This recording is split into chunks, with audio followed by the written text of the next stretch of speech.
Non વર્બલનો third type time language પણ કહેવાય.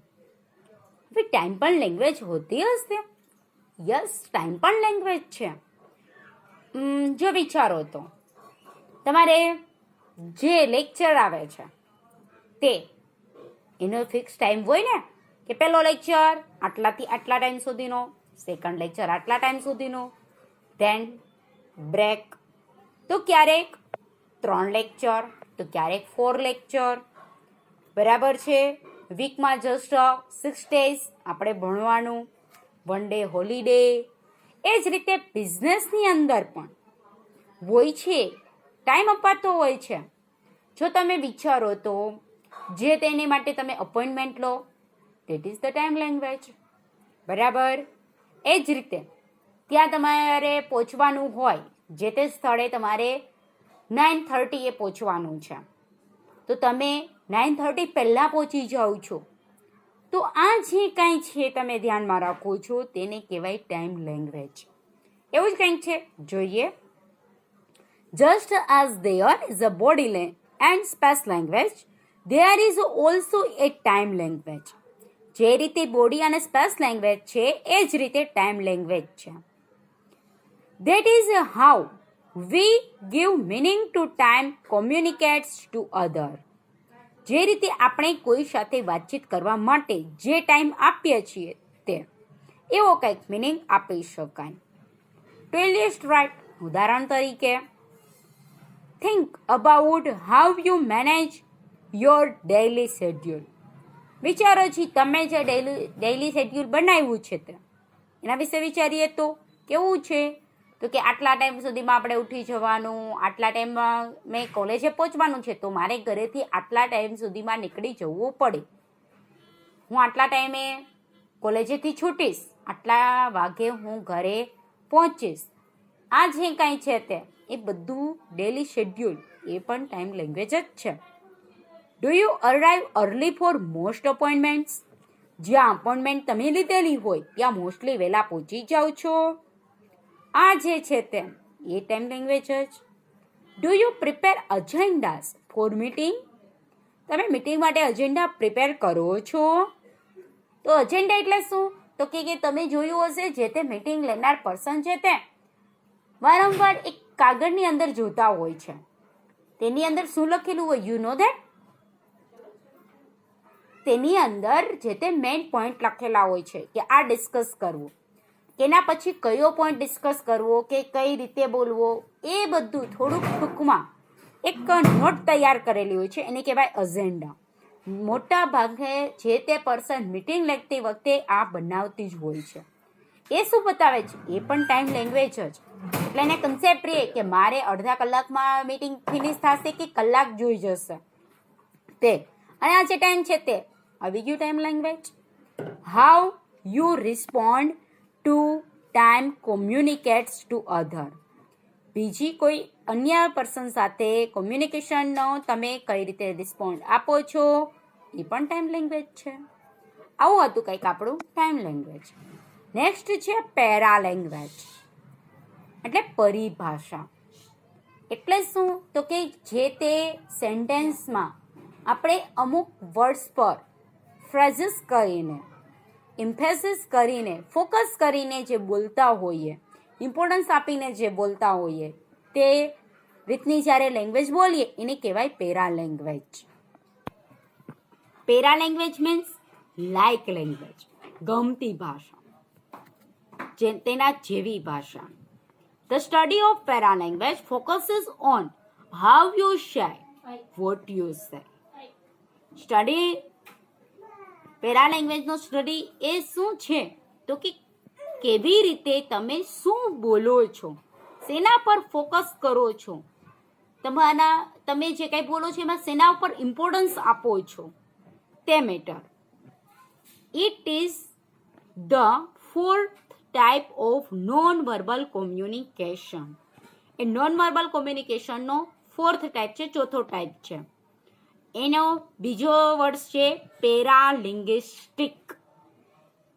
પેરાલિંગ્વિસ્ટિક તો બી પેરા લેંગ્વેજ થાય. It is the closest to communication with word symbol. Word સિમ્બોલની એકદમ ક્લોઝેટ છે, નજીકની છે. It has to do with the sound of speaker's voice. Those hints and signals in the way the word are delivered. Speaker દ્વારા જે કાંઈ બોલાય છે અને એનો અવાજ, એટલે કે એ જેના તેના પર હિન્ટ્સ આપે કે સિગ્નલ આપે, એ બોલે છે તેમાં અમુક વર્ડ્સ પર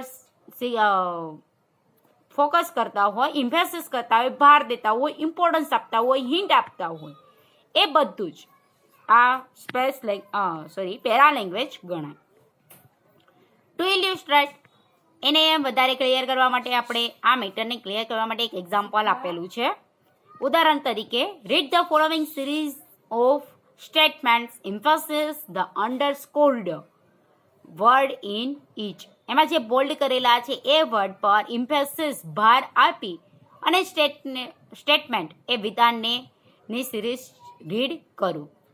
તો જોઈએ તો બધામાં લખાણ તો સેમ જ દેખાય છે, બરાબર ને? પણ જુઓ, have you seen my new book.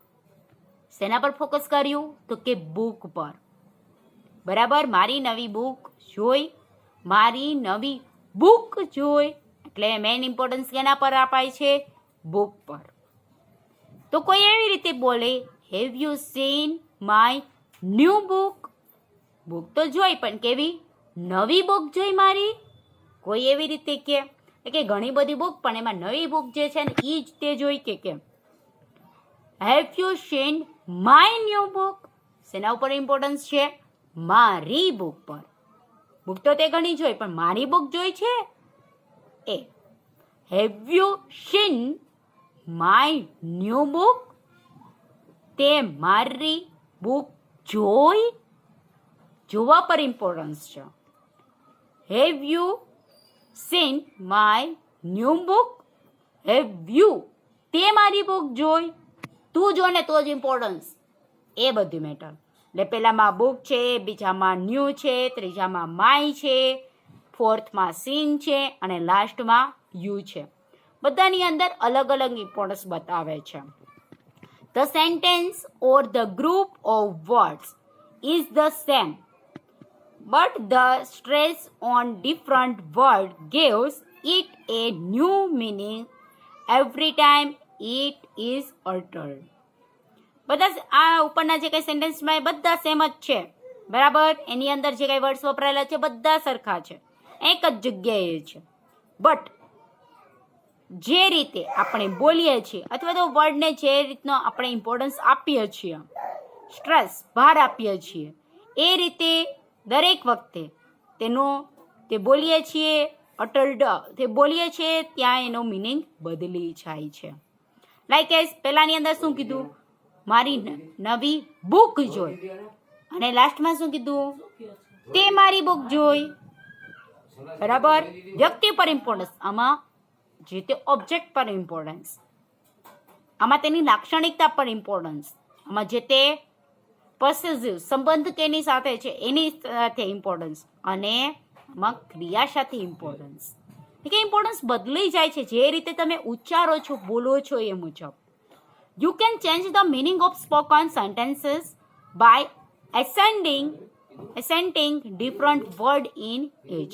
જે રીતે એનો અલગ મિનિંગ થતો હોય, વર્ડ્સ જે રીતે અલગ રીતે બોલાતો હોય, ઉચ્ચારાતો હોય, એ રીતે એનું મિનિંગ ચેન્જ થઈ જતો હોય છે. એવું કંઈક હતું આપણું પેરા લેંગ્વેજ. નેક્સ્ટ છે આપણું સાયલન્સ. સાયલન્સ એટલે કે બોલતી વખતે આપણે જે થોડુંક મૌન ધારણ કરીએ છીએ તેમ. લાઈક એઝ ક્લાસમાં કોઈ લેક્ચરર નથી, શું થશે ક્લાસમાં? ઓબ્વિયસલી વાતો જ થાય ને. પણ જેવા કોઈ મેડમ કે સર એન્ટર થશે, તરત જ એ કાંઈ નથી બોલતા, છતાં પણ તમે બધા જ શાંતિથી બેસી જાઓ છો. આ જે કાંઈ છે તે શેના દ્વારા તમને ખ્યાલ આવ્યો? મેડમ કે સર આવીને એમને ઊભા રહી ગયા, મોઢું બંધ છે, કંઈક ઇન્સ્ટ્રક્શન નથી આપતા, છતાં પણ તમે બધા શાંતિથી બેસી ગયા. That is the silence. કેટલીક વખત ક્લાસમાં અવાજ થતો હોય, મેડમ કે સર ઊભા રહી જાય, મોઢા બંધ, આપણે કોઈ પણ જાતનું બોલ્યા વગર. That is the silence. Silence can be a great non verbal factor of communication. Silence એ પણ કોમ્યુનિકેશન, નોન વર્બલ કોમ્યુનિકેશનમાં અસરકારક એવું ગ્રેટ ફેક્ટર છે, પરિબળ છે. It is a very important from the point of view of multicultural communication skill also.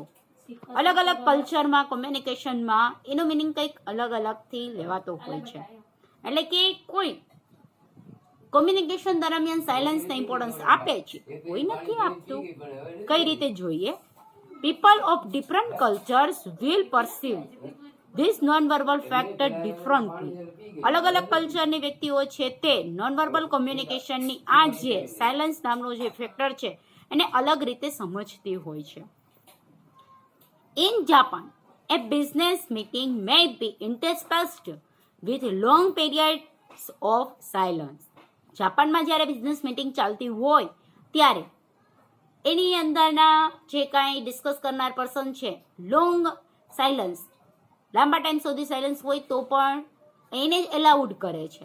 In western countries silence during a meeting may not be appreciate.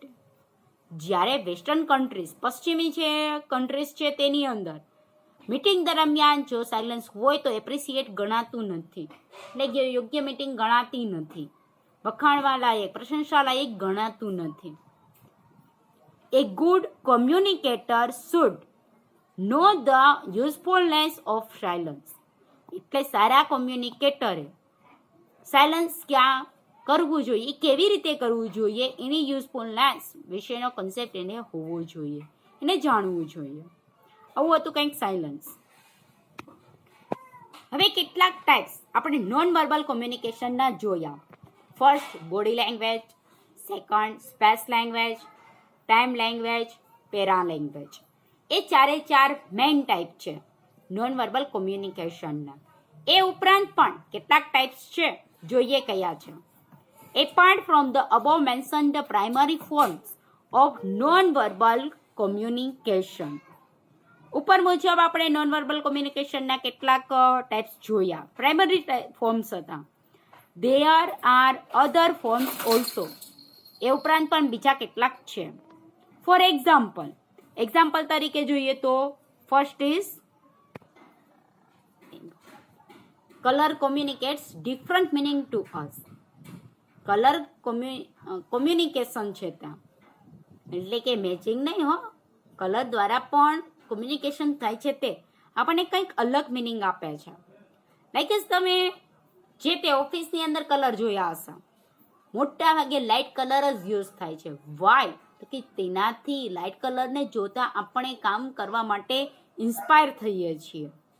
જ્યારે જો બહુ dark colour હોય use કરેલા તો તેનાથી આપણો મગજ શાંત રહે ના રહે એવું શક્યતા રહે છે, એટલા માટે લાઇટ કલરનો યુઝ થતો હોય છે.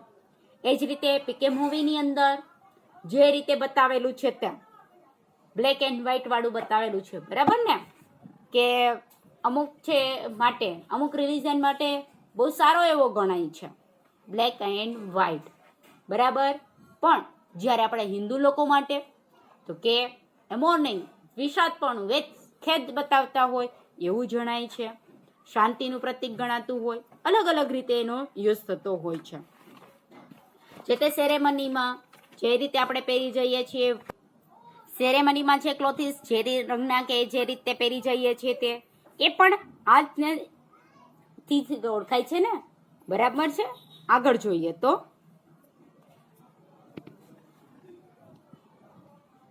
different colors are associated with different behavior pattern, attitudes and cultural background. અલગ અલગ કલર છે તે બિહેવિયરની પેટર્ન અલગ બતાવે છે, એટીટ્યુડ્સ જે તે અભિવલણ, જે અભિપ્રાય હોય છે તે અલગ બતાવે છે, કલ્ચરલ બેકગ્રાઉન્ડ છે અલગ બતાવે છે. જેમ તમને કીધું એમ જ કે આપણે અમુક મેટર માટે લાઇટ કલરનો જ યુઝ કરીએ છીએ. આપણે સ્કાયમાં કલર પૂરવાનો હોય તો કોઈ છે તેમાં ગ્રીન કલર પૂરશે નહીં, આ જે છે તે એટીટ્યુડ, આપણે વર્લ્ડ માટે લાઇટ કલરનો જ યુઝ કરીએ છીએ, મોસ્ટલી આપણે ડાર્ક કલરને યુઝ કરતા નથી. એટીટ્યુડ્સ, કલ્ચરલ બેકગ્રાઉન્ડ, લાઈક કે તમને કીધું તેમ કે હિન્દુ લોકો માટે બ્લેક એન્ડ વ્હાઇટ કલર છે તે આપણે સારી એવા સેરેમનીમાં બહુ ઓછો પહેર્યા છીએ, જ્યારે ક્રિશ્ચનમાં કોઈ મેરેજ સેરેમની હોય તો એમાં વ્હાઇટ કલર પહેલા હોય છે. આ જે મેટર છે તે cultural background, colour communication by the our clothes અથવા તો કલર.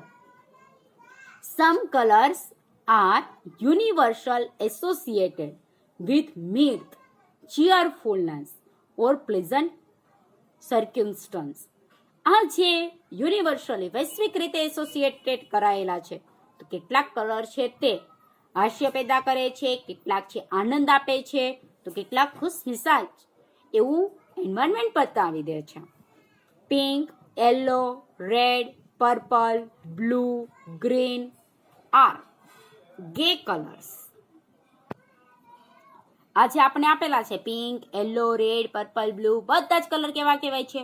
તો કે ખુશ નુમા કલર ગણાય છે, જેને જોતા જ આપણો માઇન્ડ જે ફ્રેશ થઈ જતું હોય એવું લાગે છે. વેન બ્લેક એન્ડ ગ્રે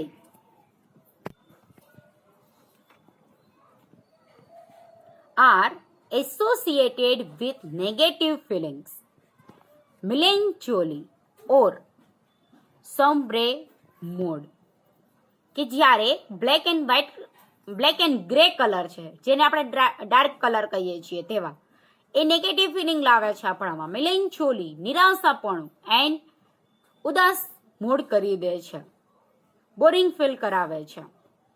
એ જ રીતે એવું હતું કંઈક આપણું કલર કોમ્યુનિકેશન, કલર લેંગ્વેજ જે કહીએ તે. હવે આગળ છે another type of non verbal communication is physical contact. એટલે શું? તો કે કોઈ પણ જાતનું ફર્નિચર પડ્યું હોય એના ઉપરથી આપણને કન્સેપ્ટ આવી જાય છે, બરાબર છે? થાળી, વાટકો ને એવું બધું પડ્યું હોય તો કિચન જ કહીએ છીએ, એને આપણે કોઈ ડ્રેસિંગ રૂમ કહે છે નહીં.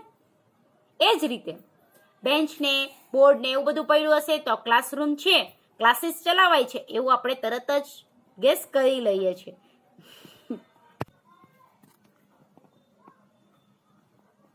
એને શું કહેવાશે? તો કે ફિઝિકલ કોન્ટેક્ટ. ફિઝિકલ કોન્ટેક્ટ વધારે ઇઝીલી તમે સમજી શકો છો. It includes physical arrangement or layout and design of our office.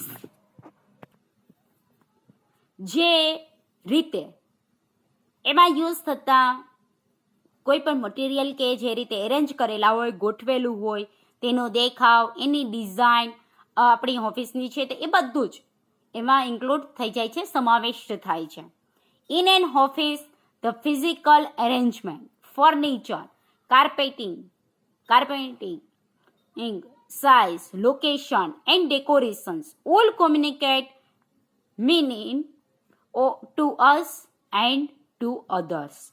આપણે જે રીતે ફર્નિચર ગોઠવેલું હોય, કાર્પેટ લગાવેલું હોય, એની સાઇઝ, એટલે કે આપણા ઓફિસના રૂમની જે કાંઈ સાઇઝ, એનો દેખાવ, લોકેશન મીન્સ ડેકોરેશન્સ, આ બધું આપણને કંઈક મિનિંગ છે આપણને આપતો હોય છે અને બીજાને પણ.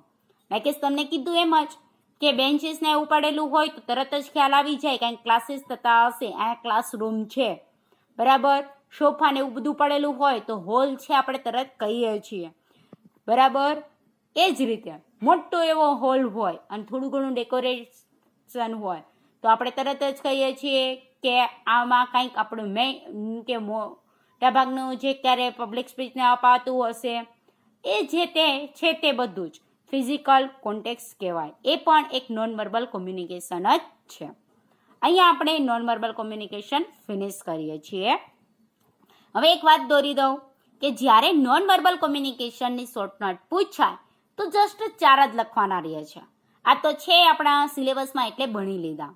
બાકી 4 જ લખવાના. વિચાર તો કે body language, next space language, time language and then para language. કેટલીક વખત non verbal communication short note પૂછાય છે તો માત્ર 4 જ લખવી, આગળ લખો તો બી ભલે, ન લખો તો બી ચાલે. બરાબર છે? અહીં આપણે સેકન્ડ યુનિટ ફિનિશ થાય છે.